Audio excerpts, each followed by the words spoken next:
I can't believe we've been talking about Moral Orel for 14 months, and we've never once made a character quest on Orel himself. Well, time to fix that, right?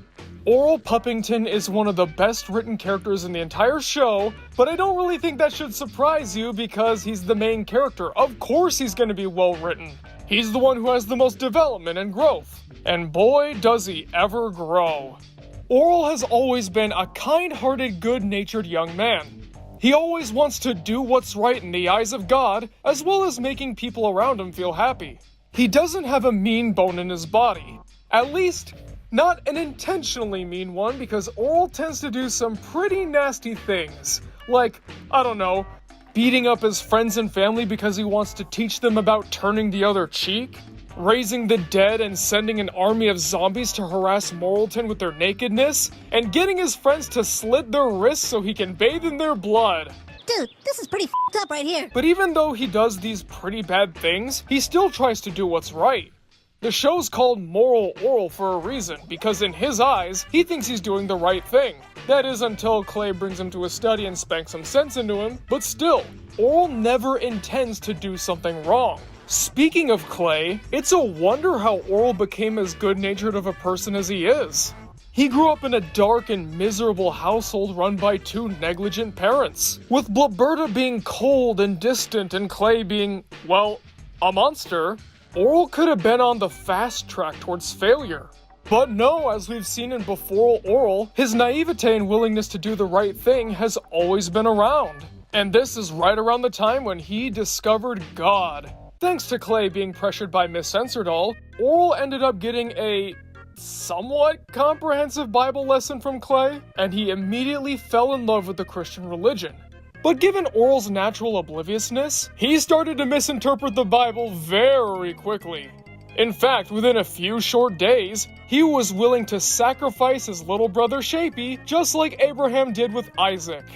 Luckily, he got stopped at the last minute, but this solidified his faith 100%. To Orel, Shapey getting rescued from being slaughtered was proof that God is real. So Orel became a devoted follower from that day on. And like I mentioned earlier, he never grew out of misinterpreting things and going way too far. In fact, that's kind of what the town expects from him going forward. I'm getting a little ahead of myself here, but it gets to the point in Season 3 where everyone basically blames Orel for all the town's problems, even if he's not actually the cause of them. The musical episode! With Orel basically being the town menace, it's up to Clay, his loving and devoted father, to set him straight. And he does, in very strange ways. The only thing that Clay really seems to take pride in when it comes to his son is the fact that he can impart his wisdom onto the next generation. And of course, Orel eats them all up, taking them to heart without questioning them whatsoever. And that's really dangerous because what Clay teaches is far from the truth. Like a lot of the people of Moralton, the way that Clay views the world is warped and twisted. And he's trying to impart that onto Orel. Orel, being the trusting kid that he is naturally going to accept this because it comes from his father. His father's the best person in the world. He would never betray him or lie to him. Why does he have any reason to question what Clay says? Clay is the moral guardian of Orel's life, basically the arbiter of what's right and what's wrong. Throughout the first 2 seasons, Orel lives a relatively happy life. Even if he messes up, that's all part of growing up, right? You gotta learn some lessons, gotta put some hair on your chest. Though from an outsider looking in, you'd kinda have to question why Orel's so happy. Simply put, the reason he sees the world is different from most other people. He sees Clay as a devoted father figure who's always there to help him. He sees Blabberta as a kind and loving mother who's actually attentive. And he sees Shapey and or Block as the mischievous little brother who's always trying to get away with something. This meshes perfectly with the kind of image that Moral Orel Season 1 is trying to set up. A generally functional, overall sustainable quality of life. And even if there are some cracks here and there, those are probably normal. There's no reason to draw attention to those. And boy, do those cracks ever show up. At the end of the best Christmas ever, Orel learns that Clay and Blabberta are planning to get divorced. So what does Orel do? Does he break down and cry? Does he go through a depressive spiral? No, he just smiles, looks up to the heavens, and prays. All he can do is think positive and believe that the problem's gonna work itself out over time. Not even the Shapian block switch could bum him out. In fact, he seems to roll with it quite well. He may never see his brother again, and he has this totally new but also kind of the same brother. And the worst reaction he has to that is trying to tell people, hey, that's not Shapy. But then when they don't react or when they cut him off, he moves on. That's it. Throughout seasons 1 and 2, I'm sure if you asked Orel, if he was real, he'd probably say that the worst thing he ever went through was getting grounded from church. Yes, I know that's a season 3 episode, but it happens during the events of season 2, so yeah. But that's when nature comes into play. Everything changes here once and for all. Clay decides to reignite the family tradition of taking the eldest son out for the Puppington family hunting trip, and Orel comes back a changed kid. He does not see his family the same way that he used to. For the very first time, he's forced to look at Clay dead on. No rose-colored glasses, no manipulation, nothing is clouding his vision. He sees Clay for what he truly is. A damaged man, yes, but one who's decided to use his damage as a weapon. Instead of getting better, he just decides to wallow in his misery and take out said misery on everybody else. The trip didn't even start well, with Clay throwing out everything that Orel packed except his lucky shirt, but Orel seemed to kind of take it in stride. That is until Clay gets drunk, and he has that infamous and really compelling monologue that scares Orel to his core. He's never seen Clay like this before. He had no idea that his father was feeling all these things. And then Orel gets shot by his own dad. I'm sure that if Clay swooped in and tried to heal Orel or take him to the hospital all while screaming, "What have I done?" I'm sure Orel would have forgiven him in time. But no, Clay doesn't do that. He drinks the rubbing alcohol that Orel was going to use to clean his wound, rips Orel's lucky shirt to tie around the wound, and then goes right to sleep. Yeah, so what if his kid's bleeding out? Who cares if he's in excruciating pain? He's got to get his sleep. And Orel says the 3 words that I don't think he said to anybody before in his entire life. I hate you. This marks the end of their father-son bond. After this point, Orel becomes completely ambivalent to whatever his dad says. Whether he praises him, bribes him, threatens him, he gets no reaction. Orel is done with Clay, absolutely done. The two of them keep growing further apart, with Orel supporting Miss Censordoll's bid for becoming mayor of Moralton instead of Clay, Orel hanging out with Stopframe all the time, and even badmouthing Clay behind his back, saying that there's nothing honorable about him. Orel still has his kindly demeanor and all, and he's still a chipper, happy kid, but his home life isn't the same.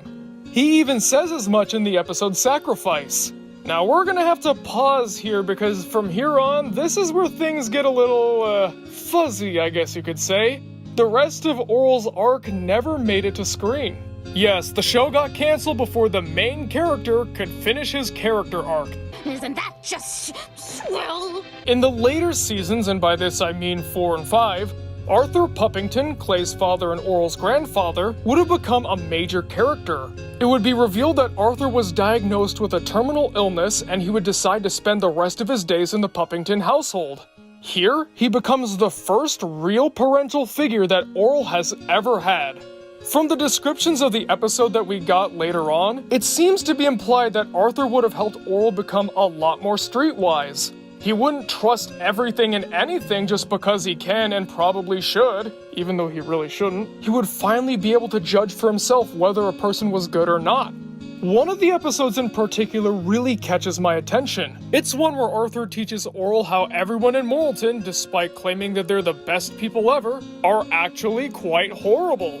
Even Reverend Putty, like we talked about a few months ago, even he's not a great person when you get down to it. Him being morally gray and kind of center-ish makes him one of the better people in the town by default and default only. This could be a real eye-opener for Orel.